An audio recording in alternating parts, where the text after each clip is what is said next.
दोस्तों नमस्ते, मैं सुशील कुलकर्णी। आप देख रहे हैं नलेजर न्यूज हिंदी। महाराष्ट्र में वैसे देश में ही राज्यसभा के चुनाव होने वाले हैं। लगभग 56 सीटों पर देश में राज्यसभा संसदों के सांसद बनने के लिए चुनाव होंगे, तो महाराष्ट्र में उसी चुनाव के दरमियान 6 जगह पर चुनाव होंगे। अभी लगभग ये सीटें तय होती है कि किसका राज कहां पर आएगा, कहां कहां से कौन चुनकर आएगा। हम बात करते हैं पहले महाराष्ट्र की। महाराष्ट्र से किस पार्टी को कितनी सीटें मिलेगी यह जरा समझ लेना आवश्यक है।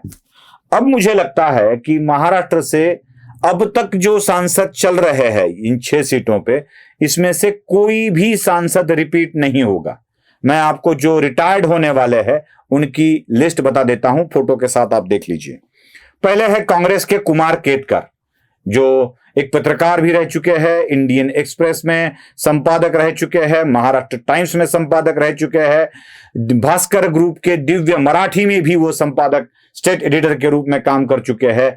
ऐसे निष्पक्ष कांग्रेसी पत्रकार कुमार केतकर यह भी रिटायर्ड होने वाले हैं, ऐसे कहा जाना चाहिए, क्योंकि हम जैसे लोग जब भारतीय जनता पार्टी की हिंदुत्व की पक्ष रखते हैं, हिंदुत्व का पक्ष रखते हैं, तो हमें गोदी मीडिया कहा जाता है। अब ये किस गोदी में जाके बैठे हैं इसका फैसला आप कर लो। तो ऐसे निष्पक्ष पत्रकार जो एक्सप्रेस समूह, टाइम्स ग्रुप और भास्कर ग्रुप में भी काम कर चुके हैं, ऐसे निष्पक्ष पत्रकार कुमार केतकर रिटायर्ड होने वाले हैं। दूसरा नाम है एनसीपी की वंदना चव्हाण, जो आज भी शरद पवार गुट में शामिल है। वंदना चव्हाण ये भी पुणे से है, रिटायर्ड होने वाली है। तीसरा नाम है भारतीय जनता पार्टी के प्रकाश जावड़ेकर, जो केंद्रीय मंत्री रह चुके हैं, वह भी पुणे से है। प्रकाश जावड़ेकर भी इस बार रिटायर्ड होने वाले हैं। चौथा नाम है भारतीय जनता पार्टी से ही, जो केरल से है लेकिन चुनकर आए महाराष्ट्र से, मुरलीधरन जी। मेरे ख्याल से शायद वह केंद्र में मंत्री भी रहे हैं, मुरलीधरन जी। और अगले वाला 5वां नाम है नारायण राणे, जो आज भी केंद्रीय मंत्री है, जिनकी भी टर्म इस बार खत्म होने को है, नारायण राणे। और छठा नाम है अनिल देसाई, जो शिव बाठा के आज सदस्य है। अनिल देसाई मतलब अब जो रिटायर्ड हो रहे हैं उनमें से एक कांग्रेस, एक एनसीपी शरद पवार, 3 भारतीय जनता पार्टी हो गए 5, और एक शिव बाठा मतलब शिवसेना उद्धव बाला साहेब ठाकरे गुट। मुझे यह दावा मेरा है कि इन 6 में से कोई भी रिपीट नहीं होगा। मुझे नहीं लगता कि कांग्रेस वाले इस बार निष्पक्ष पत्रकार कुमार केतकर को चांस देंगे।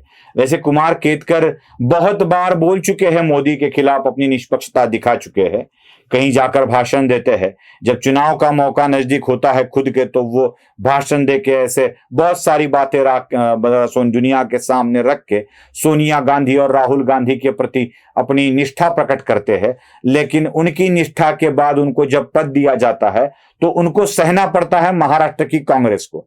वैसे बड़े बड़े दिग्गज नेता पर्सनल में जब बात करते हैं तो कुमार केतकर को कैसे सहना पड़ता है ये भी बता देते हैं। चलो छोड़ दो, लेकिन मुझे नहीं लगता कि कांग्रेस इस बार कुमार केतकर को चांस देगी। कोई और बंदा ढूंढा जाएगा, शायद कोई और निष्पक्ष पत्रकार ढूंढा जाएगा।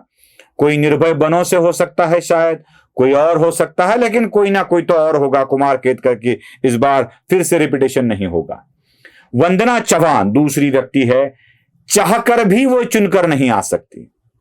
मतलब शरद पवार भी चाहते हैं ये आ जाए, सुप्रिया सुळे भी चाहते हैं ये आ जाए, इनको टिकट दिया जाए, तो चाहकर भी जो नहीं बन सकती उसमें है वंदना चव्हाण। तो क्यों अपना हाथ दिखाकर कोई अवलक्षण करके लेगा?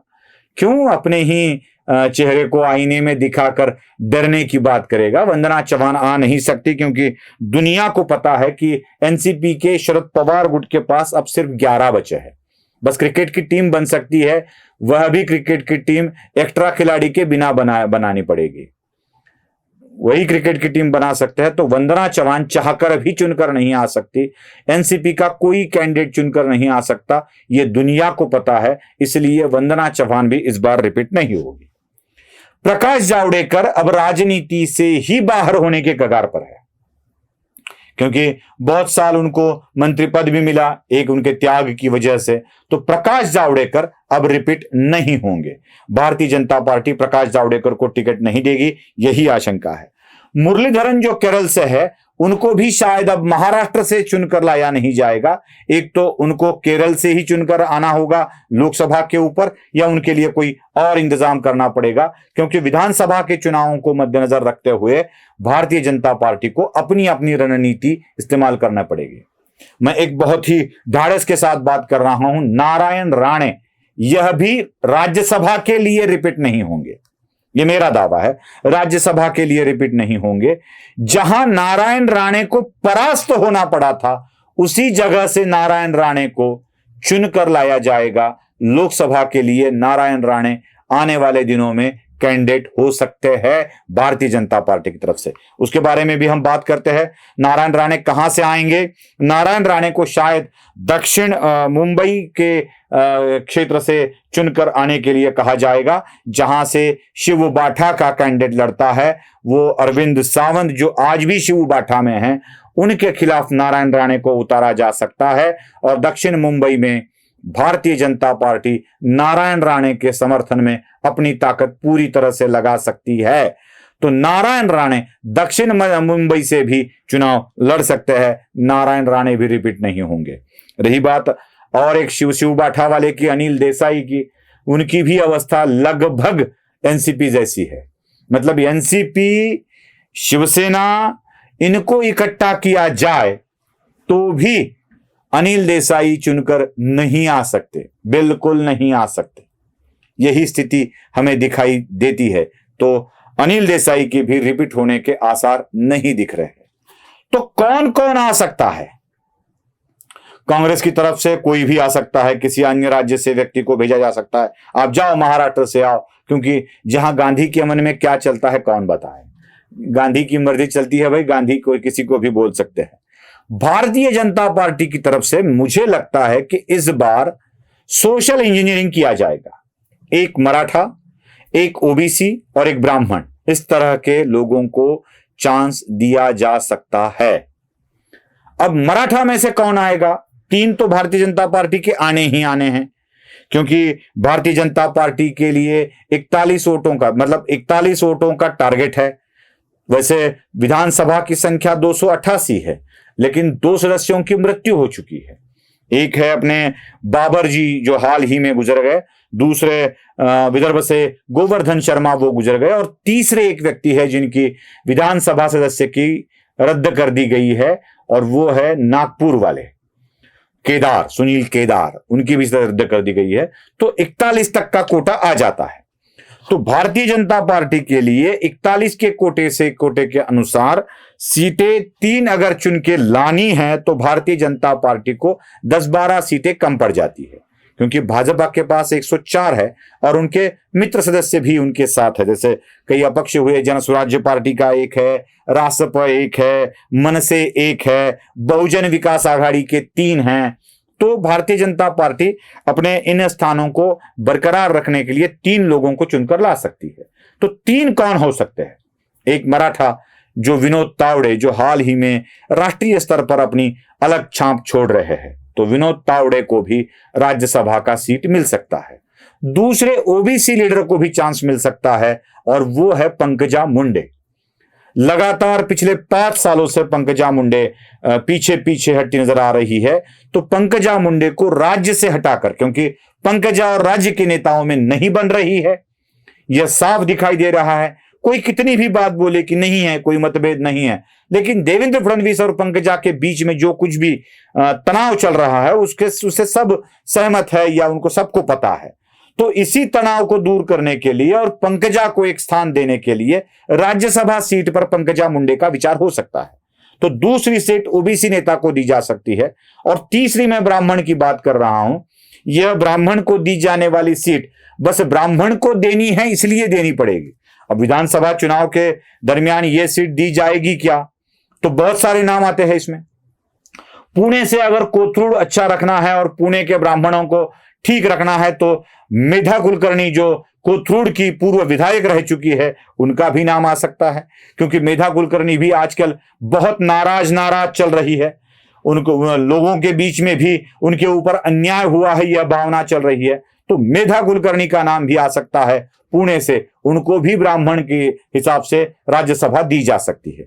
दूसरा नाम आता है ब्राह्मण का, जो विनय सहस्त्रबुद्धे, जिनको थाने सीट के ऊपर बहुत बड़ा इंटरेस्ट है। पिछली बार विनय सहस्त्रबुद्धे को नहीं दिया गया था, तो विनय सहस्त्रबुद्धे भी थाने की सीट की दावेदारी छोड़कर भारतीय जनता पार्टी में आ सकते हैं।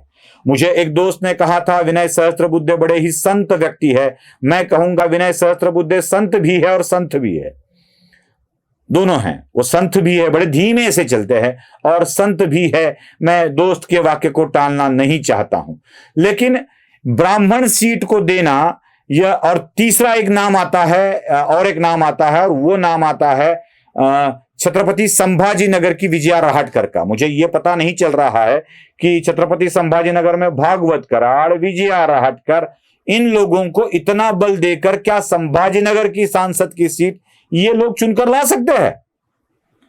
भागवत कराड़ और विजया रहाटकर दोनों को अगर यह जिम्मेदारी दी जाए कि आप संभाजी नगर की लोकसभा सीट चुनकर लेके आओ, तो क्या यह कर पाएंगे? मुझे तो इन दोनों के लिए एक टास्क ही बहुत अच्छा लगता है। एक ही टास्क दे दो, विजया रहाटकर को यह टास्क दे दो कि आने वाले मनपा चुनाव में, म्युनिसिपल कॉर्पोरेशन के चुनाव में, जिस वार्ड में वो रहती है उस वार्ड से खुद चुनकर आ जाए। एक ही टास्क, बस वो खुद चुनकर आ जाए, फिर राज्यसभा पे बिठा दो या केंद्रीय मंत्री पद दे के बिठा दो।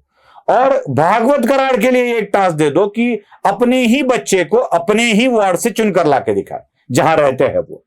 ये दोनों टास्क असंभव है, ये पता है दुनिया को, फिर भी इनका महत्व बढ़ाया जा रहा है, बस पंकजा का महत्व कम करने के लिए, उसका कद कम करने के लिए। ये भी दुनिया को पता है, तो ये नाम चल रहे हैं। ना लूंगा तो भाजपा वाले मेरे ऊपर नाराज हो जाएंगे। जिस शहर में रहते हो उन्हीं के साथ बैर करते हो, ऐसा लोग कहेंगे, इसलिए रहाटकर का नाम लेना पड़ता है भाई, तो ले रहा हूं। चलो ठीक है। तो ब्राह्मणों में सहस्त्रबुद्धे, मेधा कुलकर्णी, विजया रहाटकर ये नाम चल रहे हैं। ओबीसी में पंकजा का नाम चल रहा है। अब बात यह भी फैल चुकी है कि पंकजा को राज्यसभा दिया जाए तो क्या बहन को लोकसभा दिया जाएगा? जैसे नारायण राणे को लोकसभा और पुत्र को विधानसभा चलती है, जैसे विखे पाटिल को मंत्री पद और पुत्र को लोकसभा चलती है, जैसे राव साहेब दानवे को केंद्र में मंत्री पद और पुत्र को विधायक बना दिया तो चलता है, वैसे ही पंकजा बहनों को अगर ये कर दिया तो भी चल सकता है। भाजपा के, महाराष्ट्र बीजेपी की कभी कभी ये बातें हो जाती है, गड़बड़ हो जाती है, तो यह भी लोग मैदान में उतर सकते हैं। बेचारे वंदना चौहान के ऊपर भी क्या बोले और अनिल देसाई के ऊपर भी क्या बोले। सीटें चुनकर लानी हैं उतनी जितने लोग भी चुनकर नहीं आ सकते, तो कांग्रेस अपनी अपनी एक जगह रखेगी और बोलेगी बाकी भाई मत तो दे देता हूं, अगर आप में है दम तो लड़ लो। अब लोग बोल रहे हैं कि भारतीय जनता पार्टी कैसे प्राप्त करेगी वोट, तो बता देता हूं। भारतीय जनता पार्टी जो चुनाव पहले लड़ी थी राज्यसभा और विधान परिषद का, उसके बाद सत्ता का तख्ता ही पलट गया। तो उस चुनाव में अजीत पवार और एकनाथ शिंदे अपनी अपनी पार्टी के साथ थे, तो तब भी भाजपा ने अपने लोगों को चुनकर लाया था। वही बात होगी, भाजपा के पास 3 जगह चुनकर लाने का बल है और वही बल भाजपा इस्तेमाल करेगी। 5 जगह मविया के 1 जगह, 5 महायुति को और मविया को 1, मतलब कांग्रेस को 1, यही गणित रहेगा। और इसी गणित को देखते हुए मुझे लगता है कोई चुनाव लड़ने की हिम्मत नहीं करेगा। लगभग ये चुनाव अविरोध होने वाले हैं। आपको क्या लगता है जरूर बताइए। लाइक, शेयर और सब्सक्राइब करना मत भूलिए। धन्यवाद।